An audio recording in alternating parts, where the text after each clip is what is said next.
Assalamualaikum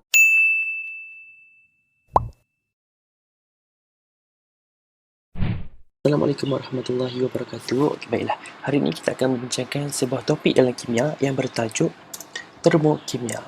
Apa itu termokimia? Tindak balas. Yang pertama, kita ada tindak balas eksotermik.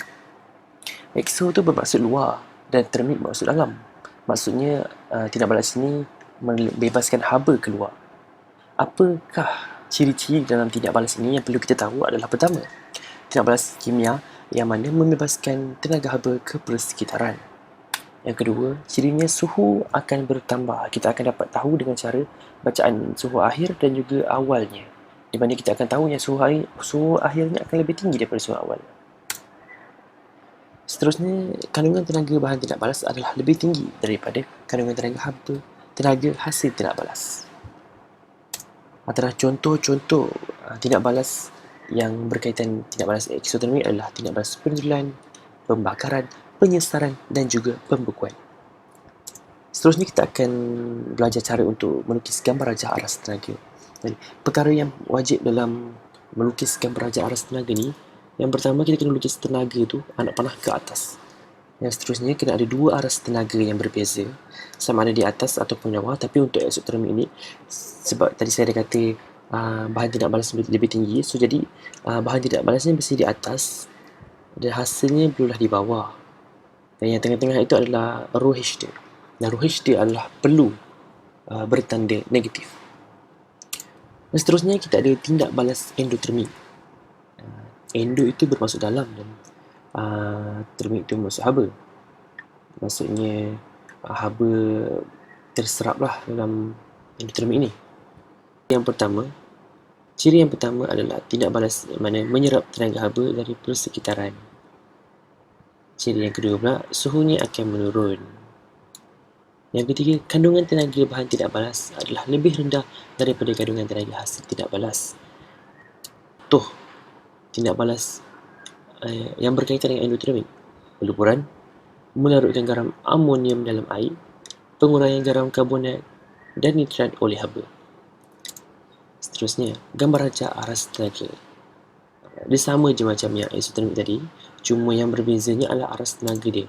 Yang rendah mestilah bahan tindak balas, yang tinggi mestilah hasil tindak balas, dan ROH dia mestilah bertanda positif.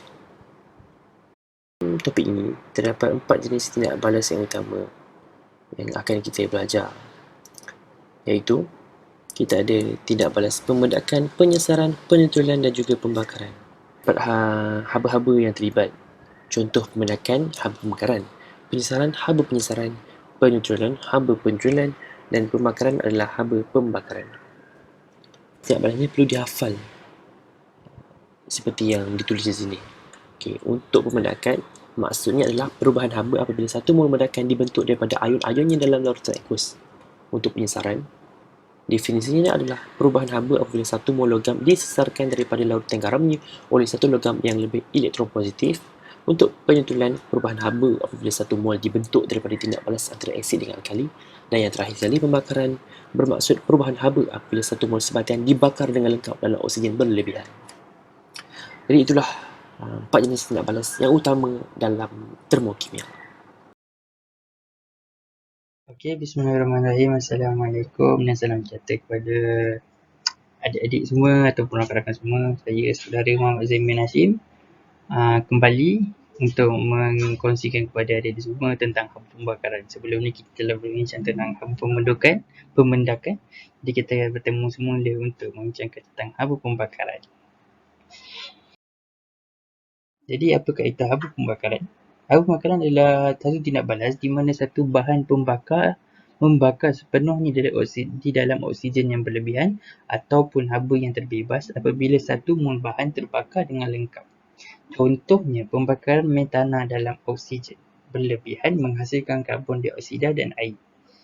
Persamaan kimia dia adalah CH4 iaitu metana tambah 2 oksigen 2O2 akan menghasilkan karbon dioksida dan 2 air. Untuk pengetahuan semua pembakaran bahan api adalah tindak balas eksotermik. Jadi semua adik-adik kena ingat, hafal, ingat penting. kita kena set dalam kepala bahawa haba pembakaran, semua tindak balas haba pembakaran adalah tindak balas eksotermik. Jadi kita lihat pada gambar ajar ni, untuk melakukan eksperimen haba pembakaran, kita akan menggunakan alkohol. Apa-apa alkohol pun boleh asalkan dia alkohol, sama ada etanol, metanol, propanol, butanol pun boleh. Jadi kita untuk menghasilkan haba. Kemudian bekas yang kita gunakan kat sini bukan bekas plastik seperti tindak balas pembedakan ni, tapi kita gunakan bekas kuprum. Kenapa kita gunakan bekas kuprum? Sebab bekas kuprum merupakan konduktor haba yang baik. Jadi apabila kita gunakan bekas kuprum, kita dapat mengalirkan haba yang dihasilkan oleh tindak pembakaran alkohol dengan maksima ataupun efisien kepada ke air, ke dalam air. Jadi kita juga tidak menggunakan kasar dawai dalam eksperimen ni. Sebab apa? Apabila kita menggunakan kasar dawai juga akan menyerap haba yang dihasilkan oleh pembakaran alkohol. Jadi oleh itu kita gantikan dengan tanah liat supaya haba yang dihasilkan oleh pembakaran alkohol dapat diserap sepenuhnya oleh air.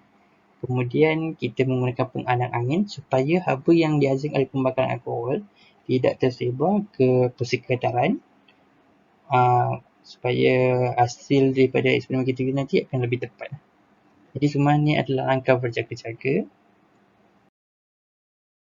Jadi untuk pembakaran kita pada definisi. Definisi ni penting, adik-adik kena hafal untuk soalan kata 2 misalnya selalunya. Kata 1 iaitu pembakaran ialah satu tindak balas di mana satu bahan membakar sepenuhnya di dalam oksigen berlebihan. Ataupun ayat yang lebih senang, haba yang terbebas apabila satu mol bahan terbakar dengan lengkap. Ingat haba yang terbebas, satu mol bahan terbakar dengan lengkap. Satu mol bahan terbakar dengan lengkap. Kena dia lengkap ayat tu. Bukan dia tulis satu mol bahan terbakar saja. Kemudian haba pembakaran kita lihat contohnya. Okay, kat sini kita gunakan etanol C2, metanol 1, 2 etanol. So C2H5OH tambah 3 oksigen akan menghasilkan 2 karbon dioksida dan 3 air. Jadi kita lihat kat sini jadual. Okay, isi padu air dia diberi 100. Suhu awal air adalah 28 darjah Celsius. Suhu air 48. Jisim etanol sebelum pembakaran 46.3 gram dan jisim selepas pembakaran adalah 45.95. Untuk kira haba pembakaran ni hampir sama je dengan haba-haba yang lain, iaitu ada 3 step asas, iaitu pertama cari mol, kedua cari perubahan haba yang dihasilkan, dan ketiga kita cari delta H tu. Tapi contoh pembakaran cuma ada sedikit perbezaan untuk pengiraan mol dan haba, untuk mencari nilai Q. Okay, langkah pertama untuk kita kira mol. Okay, kat sini kita gunakan mol etanol sendirilah. So kita gunakan jisim per jisim molar. Kita tahu jisim ni kita perlu ambil jisim sebelum pembakaran tolak dengan jisim selepas pembakaran untuk melihat berapa, kita nak tahu berapa etanol yang kita dah guna. Jadi kat sini kita tolak 46 tolak 0.3 tolak 45.95 dapat 0.35. Kita bahagikan dengan jisim molar. Kita dah kira 12 karbon, 2 tambah 6, ada 6 hidrogen, darab 1 tambah 16 untuk oksigen. So kita akan dapat 0.35 bagi 46, kita akan dapat mol adalah 0.008 mol. Kemudian langkah 2, kita perlu kira haba yang terbebas, itu nilai Q. Q kita tahu formula adalah MC theta. So M kat sini kita tak gunakan M metanol, kita gunakan M air sebab kita kira suhu air. Okay, jadi yang suhu air adalah 100, isi padu air adalah 100. Kita tahu kita akan assume 1 cm3 adalah sama dengan 1 gram. So 100 cm adalah 100 gram. C biasa kita memang dah tahu dalam kepala kita. Kita kena hafal C equal to 4.2 iaitu muamalah bertentu. Kemudian theta adalah kadar perubahan suhu iaitu 48 tolak 28 itu 20. Kita darabkan akan dapat 8400 joule. Kemudian yang ketiga, untuk cari haba pembakaran gunakan formula yang sama iaitu delta H equal to Q over N. Jadi 8,400 bahagi dengan 0,08 akan dapat negatif 0,1050 kilojoule per mol. Jadi setelah kita buat semua tu, kita perlu buat gambar rajak aras tenaga. Ingat gambar rajak aras tenaga ni penting. Hafal senang je sebenarnya. Kalau kita tak tahu nak buat, sangat rugi sebab 3 markah untuk satu soalan macam ni. 3 markah tu amatlah besar. So misalnya kalau kita dapat markah 69, lagi sikit nak A yang begitu. Amat penting walaupun 3 markah. First kali kita buat anak panah ke atas, kemudian kita tulis tenaga. Jadi kita tahu tindak balas pembakaran adalah semuanya exothermic. So kita buat graf ke bawah, dan untuk yang atas ni kita letak tindak balas bahan tindak balas ataupun reaktan, ataupun kita nak letak persamaan ion pun boleh. Kemudian yang bawah kita letak persamaan produk ataupun hasil tindak balas. Kemudian di tengah-tengah tu kita letaklah nilai data H kita, iaitu negatif 0,1050 kilojoule per mol. Itu saja. Jadi kita teruskan dengan haba pembakaran. Iaitu langkah berjaga-jaga. Langkah berjaga-jaga yang pertama iaitu kita perlukan pastikan air dalam bekas kuprum sentiasa dikacau dengan termometer. Sebab apa kita perlu kacau? Supaya kita memastikan setiap haba yang dihasilkan oleh pembakaran alkohol itu diserap sepenuhnya oleh air dan sekata. Seterusnya kita perlu menggunakan penghalang angin supaya haba tidak terbebas ke sekitaran. Kita telah bincang, seperti yang kita bincang sebelum ni tadi, yang awal-awal pembentangan. Kemudian pelita perlu diletakkan sedekat mungkin dengan bekas kuprum supaya haba yang terbebas diserap sepenuhnya oleh air dalam bekas kuprum. So sebab tu kalau kita letak sedekat mungkin dengan bawah bekas kuprum dengan sumber pembakaran tadi atau pelita yang kita gunakan alkohol tadi. Dan kita perlu tahu sebab-sebab haba pembakaran yang diperoleh kurang daripada yang sebenarnya. Mungkin kadang-kadang kita buat eksperimen tapi kita tak dapat penilai yang patutnya estimate ataupun kita panggil the correct one lah. Haba yang sepatutnya nilai kita dapat. Sebab apa? Mungkin ada haba yang terbebas ke persekitaran lah, sebab kita boleh elakkan. Walau begitu sebab itu tadi kita letakkan semua penghalang angin semua, itu cuma dapat mengurangkan, kita dapat mengelakkan sepenuhnya. Kemudian sebagian haba telah diserap oleh bekas kuprum. Bekas kuprum pun sebab konduktor kan, so dia pun serap haba. Kemudian berlakunya pembakaran yang tidak lengkap. Yes, itu saja. So sebab kita teruskan dengan pembandingan haba pembakaran beberapa jenis alkohol. Poin pertama, haba pembakaran alkohol semakin meningkat apabila bilangan atom karbon per molekul meningkat. Maksudnya kat sini apabila dalam satu alkohol, bilangan atomnya jika bilangan atom dia banyak, maka haba pembakaran yang dihasilkan dia adalah banyak. Contohnya kalau kita bandingkan metanol dengan etanol. Metanol 1 karbon, etanol 2 karbon. Jadi kat sini apabila pembakaran berlaku, etanol akan menghasilkan lebih banyak haba pembakaran berbanding metanol. Kemudian kita lihat semakin banyak haba dibebaskan, maka semakin banyak mol air dan karbon dioksida terhasil. Jadi kita tengok tadi, apabila kita bandingkan etanol dengan metanol, etanol 2 karbon, metanol 1 karbon. Jadi kat sini kita dapat kesimpulan bahawa apabila berlaku pembakaran, etanol akan menghasilkan lebih banyak haba daripada metanol dan juga menghasilkan banyak mol air dan karbon dioksida berbanding metanol. Kita tengok graf ni. Ni graf kadar terus pembakaran melawan dengan bilangan atom karbon per molekul. So kena ingat sebab soalan graf ni mungkin ditanya di kertas 1 ataupun kertas 2 untuk buat soalan-soalan fakta.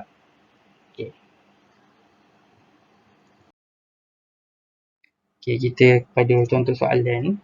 Salah satunya kertas soalan bab haba memudahkan ni boleh ditanya di soalan SPM kertas 3.